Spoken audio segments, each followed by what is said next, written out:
제가 일하는 곳은 기초과학연구원이라고 하는데요. 이름에서 알 수 있듯이 기초과학을 연구하는 곳입니다. 그 중에서도 다차원 탄소재료연구단에서 일을 하고 있는데요.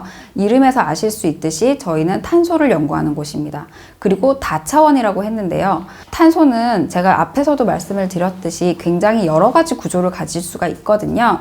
그러니까 좀 더 어려운 화학적인 용어로는 동소체라고 하죠. 탄소는 다양한 동소체를 가질 수 있는 물질이어서 결합을 어떻게 하고 있느냐에 따라서 굉장히 다양한 구조를 가질 수가 있습니다.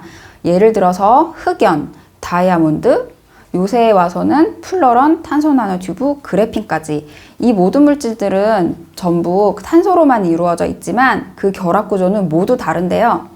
예를 들어 흑연 같은 경우에는 탄소와 탄소 사이에 이중결합이 있고 층간 구조를 가지고 있어서요. 우리가 연필로 글씨를 쓰면 그 흑연에서 흑연판 여러 개들이 뚝뚝뚝 떨어지면서 글씨가 써지는 것입니다. 이 말인즉슨 층간 사이의 결합은 매우 약하다는 뜻인데요. 그래서 그 흑연은 층 간의 결합은 매우 약하고 층 안에서 탄소끼리의 결합은 굉장히 강합니다. 다이아몬드와 같은 경우에는 탄소와 탄소가 단일 결합으로 이루어지고 있어서 그 구조 자체가 입체적이고 3차원의 구조를 가지고 있는 것입니다. 그리고 새로 지금 알려져 있는 동소체로서 플러런, 탄소 나노튜브, 그래핀이 있는데요. 플러런 같은 경우에는 축구공 모양의 탄소 60개로만 이루어져 있는 탄소 동소체고요. 탄소 나노튜브는 나노미터 두께를 가지고 있는 탄소가 굉장히 길다란 그러한 나노튜브 형태의 그런 물질이고요.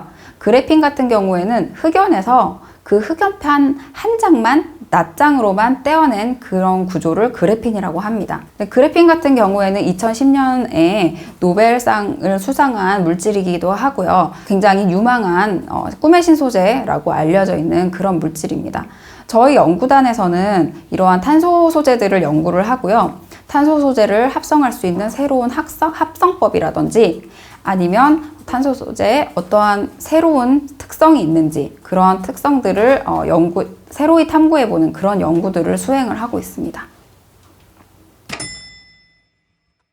연구를 하다 보면 사실 화학 실험실은 굉장히 위험한 화학약품들이 도처에 있거든요. 그래서 굉장히 주의를 기울여서 실험을 해야 되는데요.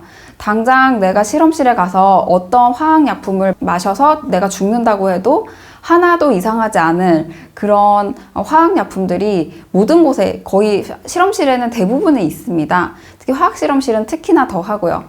제가 예전에 공부를 할 때 이런 안전에 대한 관념이 전공을 하지 않으셔서 그렇게 많지 않으셨던 분이 계셨었는데 그분이 우연히 과산화수소와 아세톤을 한 통에 섞어가지고 그거를 밀봉을 해서 실험실 테이블 위에 올려놓고 퇴근을 하셨었어요. 근데 과산화수소는 우리가 집에서 소독을 할 때 많이 쓰는 용액이잖아요. 그리고 아세톤도 매니큐어를 지울 때 쉽게 사용하는 용액이고요. 쉽게 접할 수 있는 용액들이었기 때문에 별 문제가 없을 거라고 생각을 하고 그것을 밀봉을 하고 퇴근을 하셨는데 밤사이에 그것이 폭탄처럼 터지면서 그 담고 있던 유리 조각이 산산조각이 나서 이제 실험실이 엉망이 됐었던 그런 경험이 있습니다. 그러니까 우리 주변에 굉장히 쉽게 구할 수 있는 그런 용액들이었지만 얘네를 합치면 폭탄이 될 수도 있는 그런 것들도 있었고요. 그런 일들이 좀 기억에 남고 또 하나로는 혹시 예전 철학자 중에 아르키메데스라고 유명한 일화 중에 하나가 목욕을 하다가 유레카를 외치면서 뛰쳐나간 거죠. 부력에 대해서 설명을 하게 된 건데요.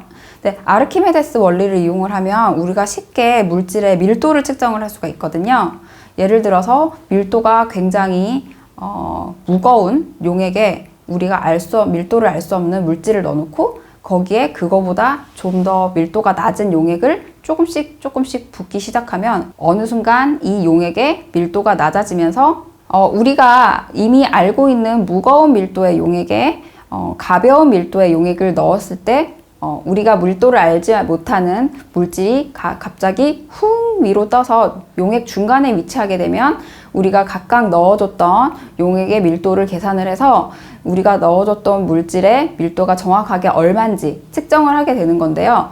사실 우리가 집에서도 굉장히 쉽게 실험을 해볼 수 있는 내용이에요. 예를 들어서 물에 설탕을 녹여서 진한 설탕물을 만들고 그 다음에 설탕을 조금만 넣어서 연한 설탕물을 넣은 다음에 진한 설탕물을 컵에 넣고 연한 설탕물을 조금씩 넣다 보면 어느 순간 우리가 밀도를 알 수 없었던 물질이 중간에 훅 뜨는 걸 볼 수가 있거든요. 그러면 그때 넣어줬던 연한 설탕물의 양을 알게 되면 우리가 전체 용액의 밀도를 알 수 있게 되고, 그러면 우리가 밀도를 모르던 어떤 물질의 그 밀도가 어떤 값인지 정확하게 알 수 있게 되는 것입니다. 그래서 굉장히 간단한 실험이고 굉장히 간단한 원리인데 실제 연구에서는 굉장히 유용하게 쓰이는 거거든요.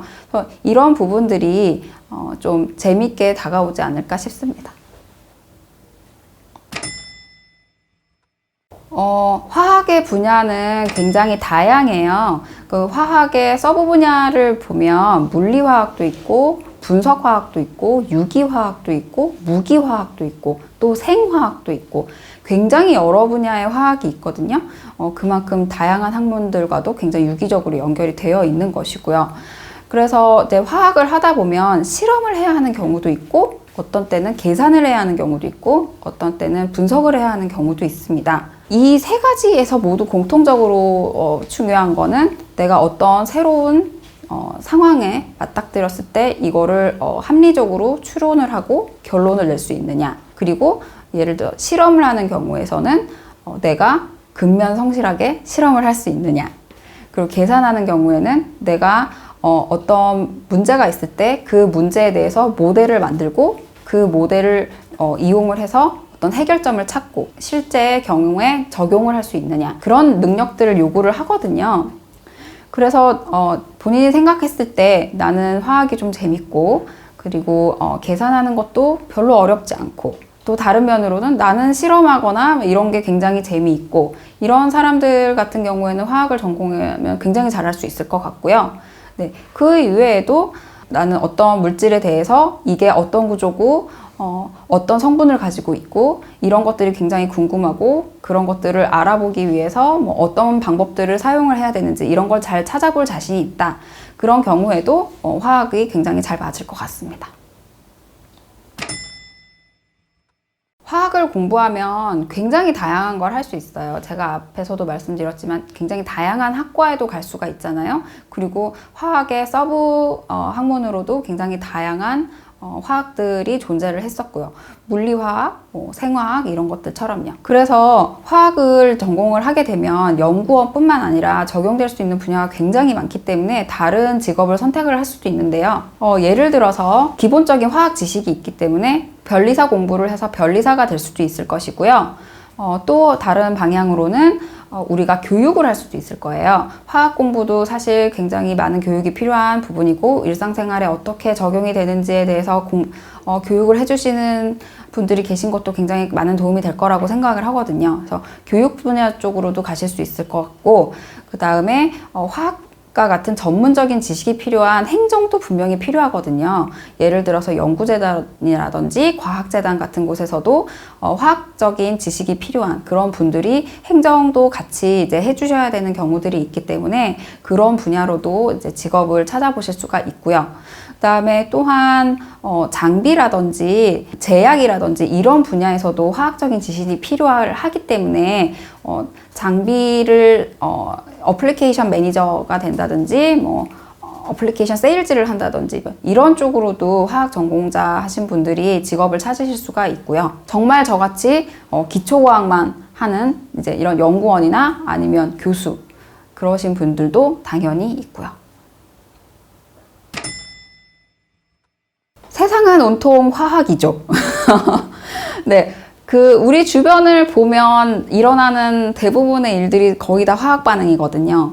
그래서 뭐 예를 들면 이 책에서는 이제 커피를 아침에 마시는 게 좋을까, 저녁에 마시는 게 좋을까, 이제 막 이런 내용도 나오고 하는데요. 그거가 궁금한 이유는 결국에 이제 카페인이 우리 몸속에 들어왔을 때 어느 시간대에 가장 효과적으로 발현을 할 수 있을 것인가, 이제 그런 내용이거든요. 이것도 결국 우리 몸속에서 화학 물질이 들어왔을 때 우리 몸이 어떻게 반응을 하는지, 이제 그런 것들에 관한 내용이기 때문에 굉장히 실생활에 가깝게 화학을 적용해 보려고 하는 그런 노력을 많이 담은 책이라고 생각을 해요. 제 생각에는 화학에 전혀 관심이 없으셨던 분들도 그냥 쉽게 읽을 수 있지 않을까. 아, 화학이 이렇게도 쓰이는구나, 저렇게도 쓰이는구나, 이제 그런 내용들을 아실 수가 있을 것 같고, 그 책을 읽으시다 보면 정말 화학이 적용이 되지 않는 분야가 없습니다.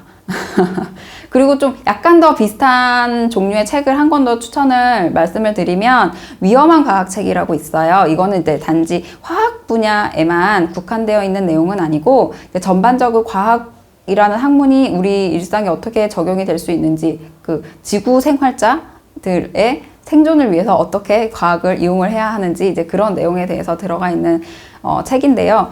이 책들 보면 이 책도 전 세계 70억 인구가 동시에 50cm씩 한 번에 쿵 하고 뛰면 지구에 어떤 일이 일어날까? 이제 이런 궁금증들, 이제 굉장히 기상천외한 질문들을 대해서 이제 해설을 한 책인데요. 이런 책들을 읽으시면 제 생각에는 화학뿐만 아니라 뭐 다른 과학 분야에서도 많은 도움이 될 것 같고, 이제 과학을 정말 싫어하시던 분들도 조금은 그나마 좀 친근하게 느끼지 않을까, 그런 생각이 듭니다. 저는 탄소를 연구하는 사람이고, 그리고 이제 고분자를 연구하는 사람인데요. 제가 감명 깊게 봤던 영화 중에 하나가 SF의 고전이라고 불리는 메트로폴리스라는 영화인데요. 이 영화는 심지어 흑백 영화거든요. 근데 이 영화에서 보면 미치광이 과학자가 인조인간을 만듭니다. 그래서 그 인조인간을 조절을 해서 사람들을 현혹시키고 위험에 빠뜨리는 그런 내용인데요. 여기서 제가 굉장히 감명 깊게 봤었던 문장이 하나 있는데요. 바로 머리와 손의 중재자는 마음이 되어야 한다 라는 내용입니다. 결국 과학자들이 하는 일은 사람들이 좀 더 살기 편하게 하는 기술들을 개발하는 일들이잖아요. 하지만 이런 일들을 할 때 단지 눈앞의 이익만을 쫓고 하게 된다면 정말 슬픈 일들이 많이 일어나는 것 같아요. 페놀 오염된 물이라든지 아니면 방사능에 오염된 식물들이라든지 이러한 우리가 되돌릴 수 없는 결과들이 많이 생기거든요. 그래서 저는 과학자들이 이제 연구를 할 때 인간에게 이롭게 하기 위해서 연구를 하지만 그런 것들을 항상 마음에 담가두고 연구를 해야 된다고 생각을 합니다. 그래서 저도 탄소를 연구하고 고분자를 연구를 하고 이제 합성을 하는 과정에서 굉장히 많은 일들이 일어나고, 사실은 환경에 좋지도 않고 지구에 좋지 않은 화학약품들을 써야 할 때들이 있는데요. 하지만 제가 만든 물질들이 가능하면 그래도 조금이나마 인류 발전에 좀 공헌을 할 수가 있고, 사람들이 편안하게 할 수 있도록, 사람들이 좀 더 행복하게 살 수 있도록 도와줄 수 있는 그런 물질들, 그런 소재들을 만들면 더 좋지 않을까라는 생각을 가지고 있습니다.